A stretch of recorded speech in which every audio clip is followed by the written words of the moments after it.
Olá, pessoal, sejam todos muito bem-vindos a mais uma segunda de primeira. A gente vai continuar falando a respeito dos capítulos do livro. É com muita alegria que a gente, mais uma segunda-feira, está aqui. Se você ainda não comprou o livro, a hora da chave virar.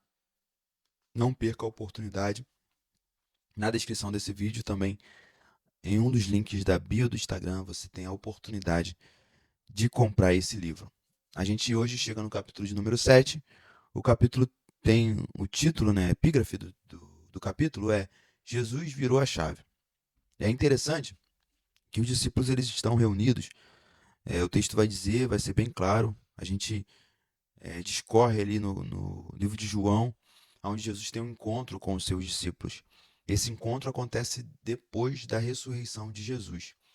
E Jesus tem uma agenda muito significativa depois da sua ressurreição. Ele não ressuscita e vai embora. Ele faz cumpre alguns protocolos, vamos dizer assim, que estão relacionados com a sua essência, com a sua chamada, com o seu direcionamento e com aquilo que Jesus queria passar, principalmente relacionado à filosofia. Então Jesus, ele na cruz, ele diz 7 frases filosóficas. A gente pode mais para frente gravar um pouquinho sobre isso. Eu já tenho alguns vídeos gravados sobre isso. Mas depois de ressuscitado, ele começa a falar no sentido de filosofia barra espiritualidade. Ele começa a fazer ativações espirituais nos seus discípulos. E aí ele tem esse encontro, que é o encontro que a gente usou como base para poder trazer o livro, trazer à existência esse livro, A Hora da Chave Virar. Inclusive é uma mensagem é, pregada na minha igreja que aí, para poder conter um pouco mais de informação, a gente transforma no livro. Então perceba que Jesus vai encontrar com os discípulos logo após a sua morte e ressurreição. E no momento da morte, é normal que os discípulos passem por um momento de medo, de angústia, e os discípulos não fogem depois que Jesus morre. Não, eles fogem ali, alguns fogem durante a captura. O texto vai dizer que Pedro acompanha de longe, e aí também depois que ele é questionado, que ele também é um dos discípulos de Jesus, ele também foge. Enfim, a percepção de que quando Jesus dá o seu último suspiro e morre, esse lado, né, esse momento, ele não é visto pelos discípulos. Os discípulos não enxergam não veem esse momento. É, e o principal motivo é o medo deles serem presos também, e eles, de fato, morrerem também por serem discípulos de Jesus. Então, alguns dos discípulos estão nessa casa, reunidos vamos dizer assim, sinédrio, reunido em Jerusalém. E aí eles estão escondidos também com medo do que poderia acontecer depois da morte de Jesus. Só que o texto vai dizer que Jesus aparece lá e mostra o lado para eles. Na cruz, Jesus passa por uma situação, sempre quando havia uma morte de cruz naquela época, as pernas eram quebradas, para que assim a pessoa não reduzisse o sofrimento, mas para antecipar aquela morte, a pessoa ficava pendurada ali na cruz, a sua perna era quebrada, a fim de que essa morte fosse antecipada. E aí para eles resolverem logo, né, tirar o corpo dali, enfim.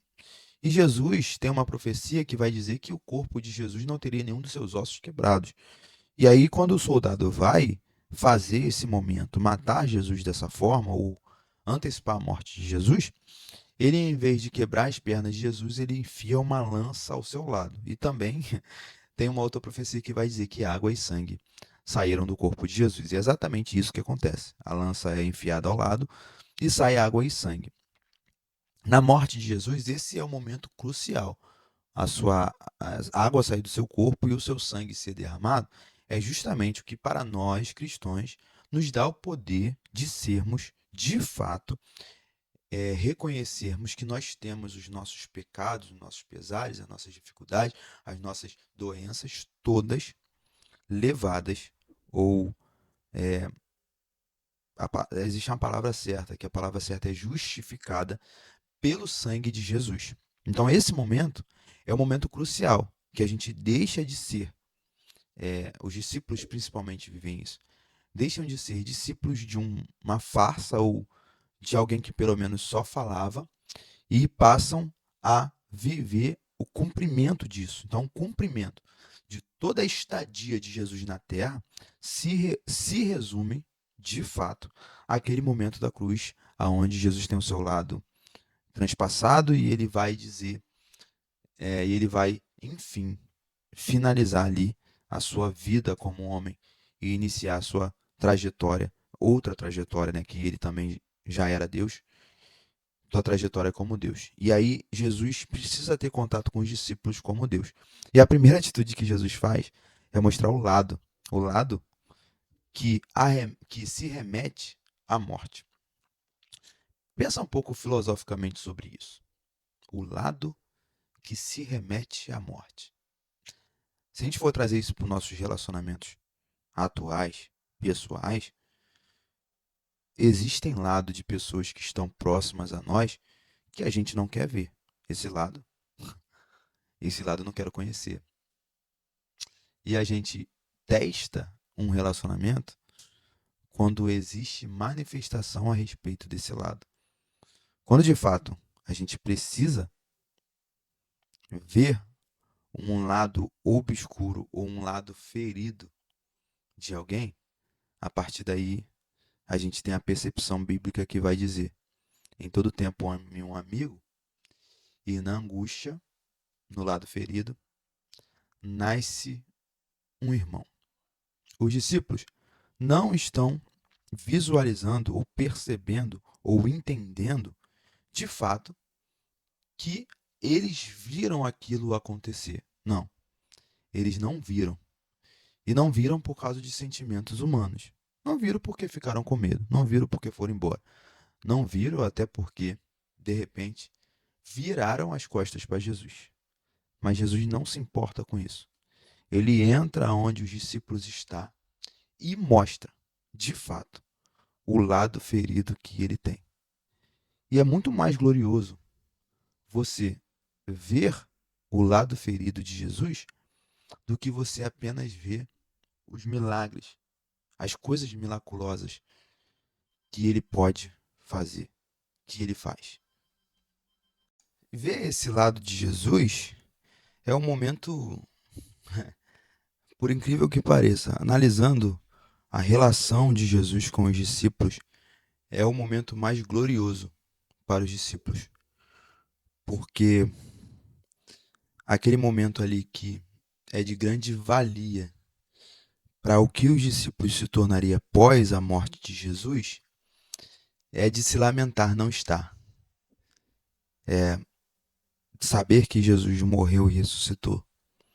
E os discípulos que acompanharam tanto Jesus e ouviram a respeito disso tantas vezes, eles de fato queriam, desejavam assistir esse último suspiro e também entrarem no túmulo e verem o túmulo vazio.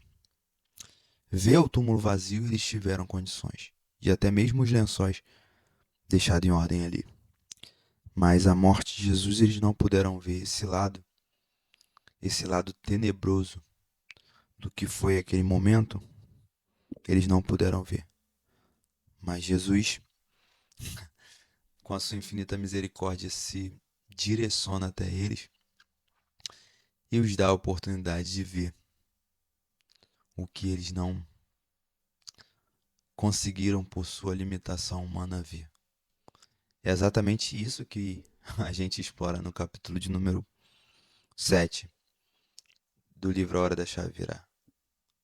Existem muitas coisas em nossas vidas que a nossa limitação humana não vai permitir que a gente veja. Mas é aí quando a gente está com medo, cercado, trancado em algum lugar que só Deus sabe. É exatamente isso. É muito bom isso. Passar por coisas que só Deus sabe. E a gente para de perceber que as pessoas ao lado precisam saber. Ele sabe. E quando ele chega próximo de você, ele tem lado ferido para mostrar. Sim, a humanidade de Jesus foi ferida para que a gente tivesse condições o suficiente de ter uma espiritualidade bem melhor. Ele resolve o problema da espiritualidade ferido como ser humano. E aí, de lição para nós, é a percepção de que Jesus, ele não nos vira as costas quando nós não queremos ou não podemos enxergar o seu lado ferido. Pelo contrário, ele pega nas nossas mãos e nos mostra essa dura realidade. Mas com que intuito ele nos mostra essa dura realidade? Para que a gente tenha a percepção de que, assim como ele é, de fato, o salvador da nossa vida, ter um lado ferido não desautoriza a salvação da nossa vida. Pelo contrário, é esse lado ferido que nos coloca em pé de igualdade, para que assim colhamos os frutos de uma morte significativa de Jesus. Que há um segredo? Você também pode virar a chave. Sabe por quê? Foi para isso que ele morreu. Ele vira a chave na cruz para que a partir de então a nossa chave seja virada. Um beijo no coração, compartilhe esse vídeo com alguém, fique com Deus e tchau, tchau.